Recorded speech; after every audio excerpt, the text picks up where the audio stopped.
Trust the profits. It's the formula here again because we have three stakes races this weekend with Derby points on the line.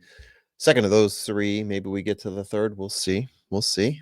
The second is the Gotham Stakes being run in Aqueduct on March 1st, this Saturday coming up.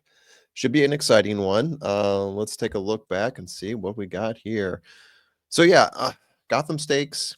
Yeah, a little bit of size and exasperation here. So Gotham Stakes went down to a mile in 2018. So you can see there's a lot of NAs there, a lot of horses that have won, not necessarily even gone on to the Derby. Last year, second place horse, Just a Touch, made it into the Derby. So there's that. You got other horses that have run in. El Grande O was in it last year. General Banker, Slip Mahoney, Dean's List, Golden Code, Crowded Trade. Highly motivated. Highly motivated was pretty solid. You do get some decent horses coming through here, obviously, but yeah, it's an interesting race because this is 1 mile here. We'll get to that in a second. 1 mile. So I feel like for trainers who have horses that are coming off of some sort of maiden win, dropped them into their first maiden, they ran 6.5 furlongs. You're going to see a few of those here, or horses that have been training and running multiple races in the 6-7 furlong range. It's a good spot for them because they're not stretching out to 9 furlongs yet, or even 8.5. It's a little bit. It's a stepping stone type race, but you do see some horses come out of this and they make their way to the Derby. Haven't seen a whole lot of winners recently come out of the Gotham Stakes, but all the same, it's a good race, and it's definitely worth handicapping as races are all times of the year. Let's move on to see what this one looks like, and I think we've got a pretty good card here, to be honest with you. Got 10 horses entered in, got some solid trainers representing. Some, at least one is dropping in 2 horses here that I know of. Big trainer dropping 2 horses. I'm sure you see his name right away.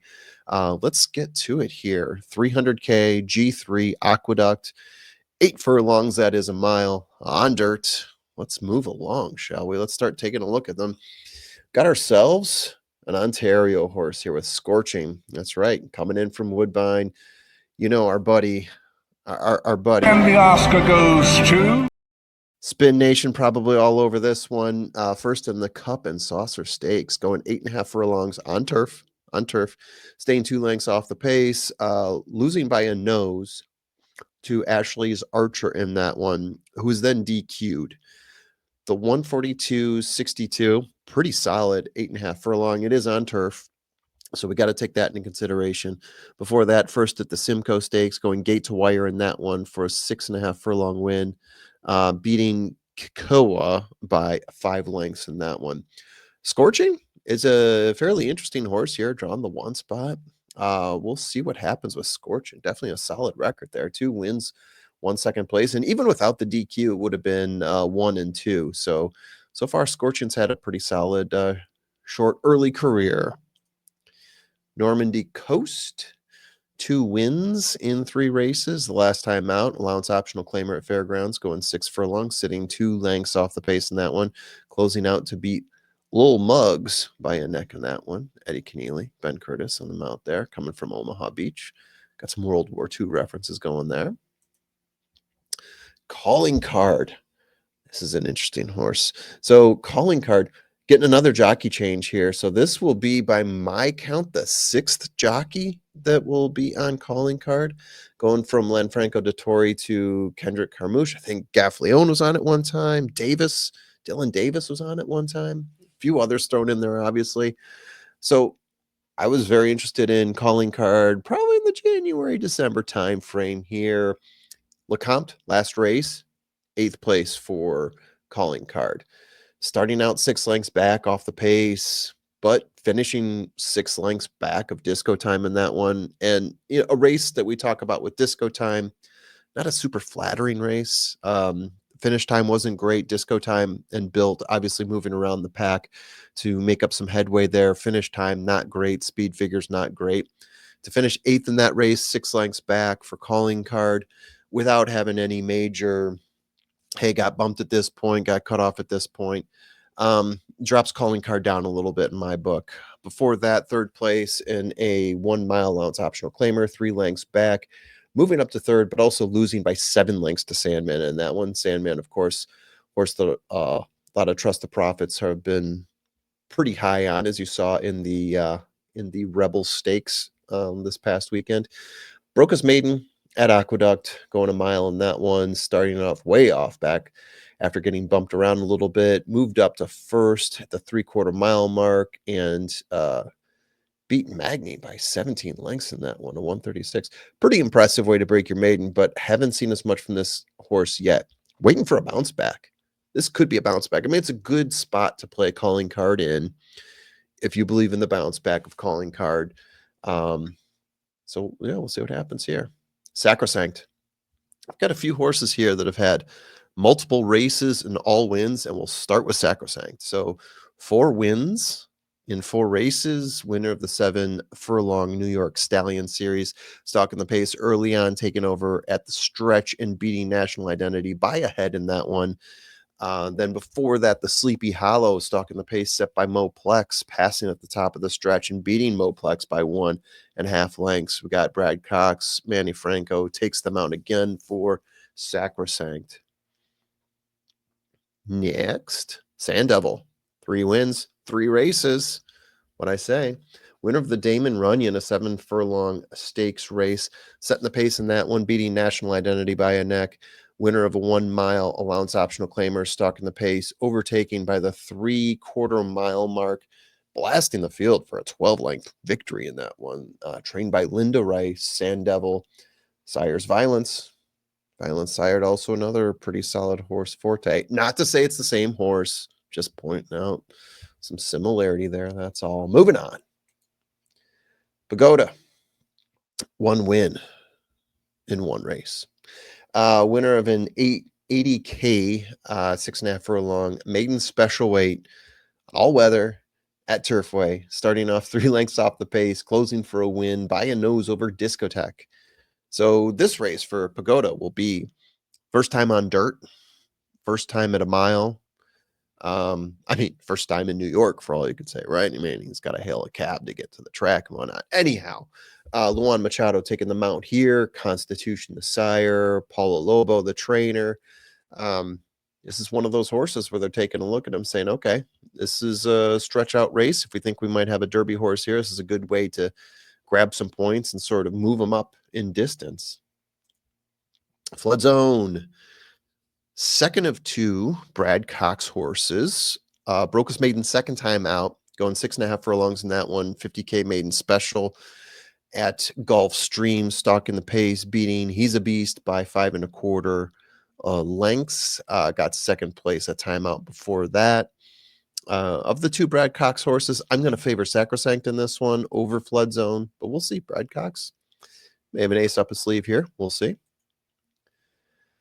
McAfee, 1 win, 1 second place for the Ditro horse. Second in the 72K 1 mile starter allowance, sitting 1 length off the pace. Closing, but then losing by a head to Optical.